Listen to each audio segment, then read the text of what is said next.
সবাই শান্ত হন এবং আমার কথাটা একটু শুনুন। কাল ভোরের প্রথম আলো ফোটার সাথে আপনারা সকলে আপনাদের প্রশ্নের উত্তর পেয়ে যাবেন। নিজের কৃষ্ণের ওপরে ভরসা রাখুন।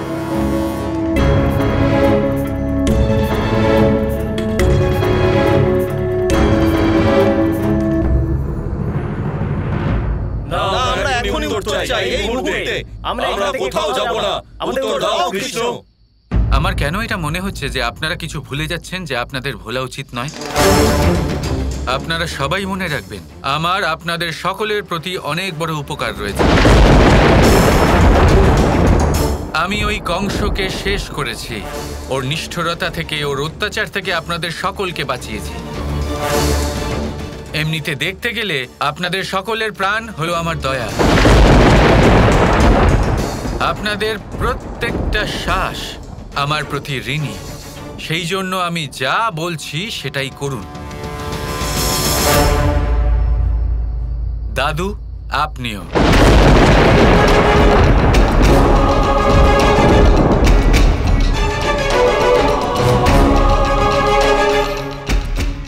রাজকুমারী, চিন্তা করবেন না। কৃষ্ণ, দেখুন সবাই আপনার ওপর কত রেগে আছেন। আপনি এনাদের প্রশ্নের উত্তর দিয়ে এনাদের কৌতূহল মিটিয়ে দিচ্ছেন না কেন? রুক্মিণী, মাঝে মাঝে উত্তর কাজের মাধ্যমে দিতে হয়, কথা দিয়ে নয়। আপনারা সকলে আমার সাথে মথুরা ছেড়ে যাবেন, আর এই মুহূর্তে যাবেন। আপনারা সকলে এমন করবেন, তবেই আমার উপকারের ঋণ থেকে মুক্তি পাবেন। আরও একটা কথা, এই নিয়ে আর কোনো কথা হবে না।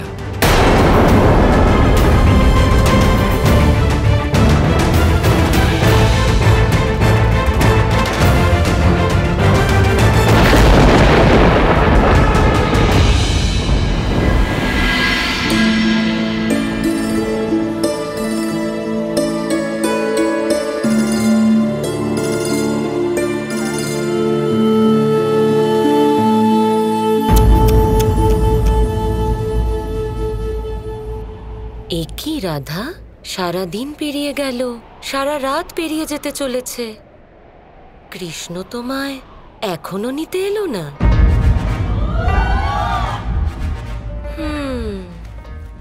খুব বিশ্বাস ছিল না তোমার কৃষ্ণর প্রতি? তাড়াতাড়ি আসবে আর আমায় নিয়ে যাবে। এতক্ষণে তো বলরামের বিয়েও হয়ে গেছে, আর তুমি এখানে এভাবে অপেক্ষা করছো। ইস, ঘোর অপমান হলো তোমার রাধা, ঘোর অপমান। কৃষ্ণ আসলে তোমায় তোমার জায়গা দেখিয়ে দিয়েছে। না না না না না রাধা, আমার উপর এত রেগে যাওয়ার কোনো দরকার নেই। ওই কৃষ্ণের ওপর রাগ দেখাও। কৃষ্ণ তো তোমার সাথে ছলনা করেছে।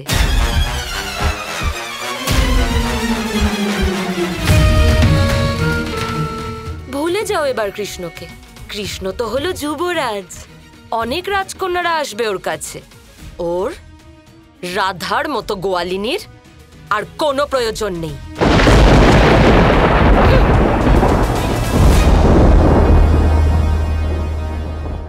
কৃষ্ণ কখনো নিজের কথা মিথ্যে হতে দেয় না। যদিও বলে থাকে ও আসবে, ও নিশ্চয়ই আসবে। হয়তো কোনো কারণবশত দেরি হচ্ছে, কিন্তু যখন আসবে তখন কারণটাও বলেই দেবে কৃষ্ণ।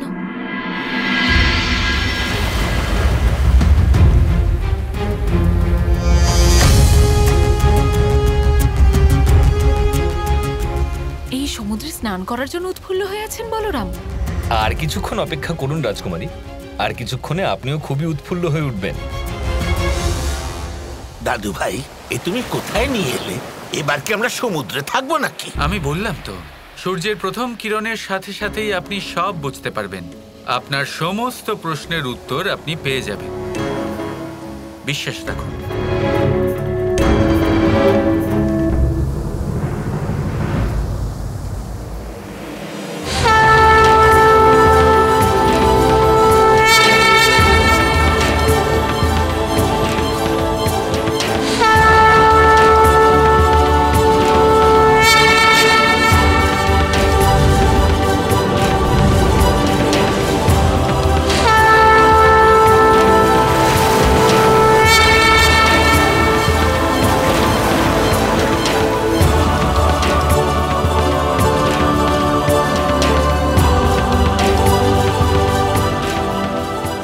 আপনাদের সকলকে আপনাদের নগরী দ্বারকাতে অনেক অনেক স্বাগত জানাই। কি রাজকুমারী, আপনিও উৎফুল্ল হলেন তো? নতুন নগরী, এটা তো যেন আমার স্বপ্নের বাস্তব রূপ। এ শুধু আপনার স্বপ্নের বাস্তব রূপ নয় রাজকুমারী, বরং আপনার স্বপ্নই বাস্তবায়িত হয়েছে। এটা এটা তো আমার স্বপ্নের বাস্তব রূপ।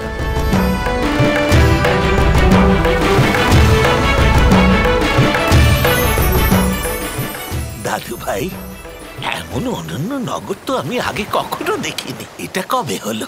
মাতামহ, সমস্ত মথুরাবাসীগণ, এ হলো দ্বারকা। এটা আপনাদের থাকার জন্যই বানানো।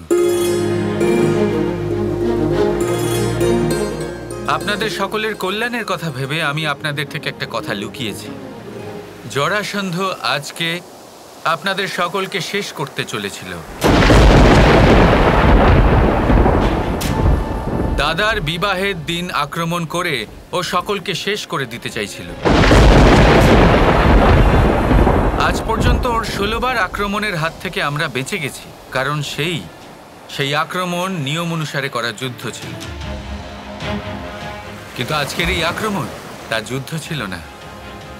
এটা লুকিয়ে চুরিয়ে ঠান্ডা মাথায় মথুরার ওপরে আক্রমণ করে মথুরার প্রত্যেক নাগরিককে পুড়িয়ে মারার পরিকল্পনা ছিল।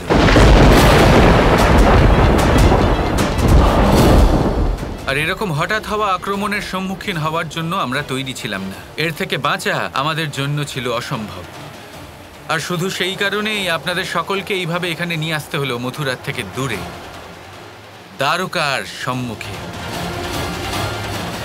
এই দ্বারকা, এটাই হবে আপনাদের নতুন বাসস্থান।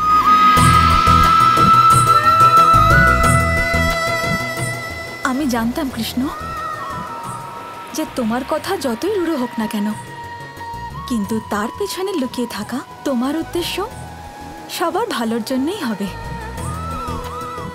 কৃষ্ণ, মানলাম এই নগরী হলো দিব্য, অনন্য, কিন্তু এখানেও তো জরাসন্ধ আক্রমণ করতে পারে। অবশ্যই করতে পারে,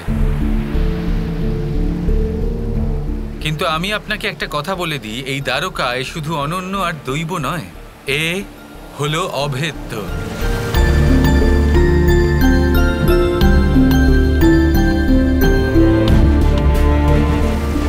আর বাসস্থানের কি আছে?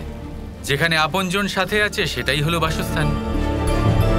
এখানে আপনার সকল আপনজন আপনার সাথেই রয়েছেন, তাহলে কি দ্বারকা আপনার বাসস্থান হতে পারে না?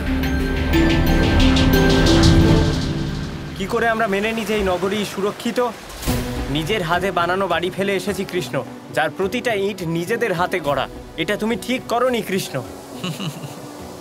কোনো ব্যাপার নয়। আমি কোথায় বললাম যে আমার কথায় বিশ্বাস করে নিন? প্রথমে আপনি এই দ্বারকা পরীক্ষা করে নিন, তারপরে আপনি নিজেই সিদ্ধান্ত নেবেন যে যা যা আমি বলেছি সেসব আসলে সত্যি কিনা।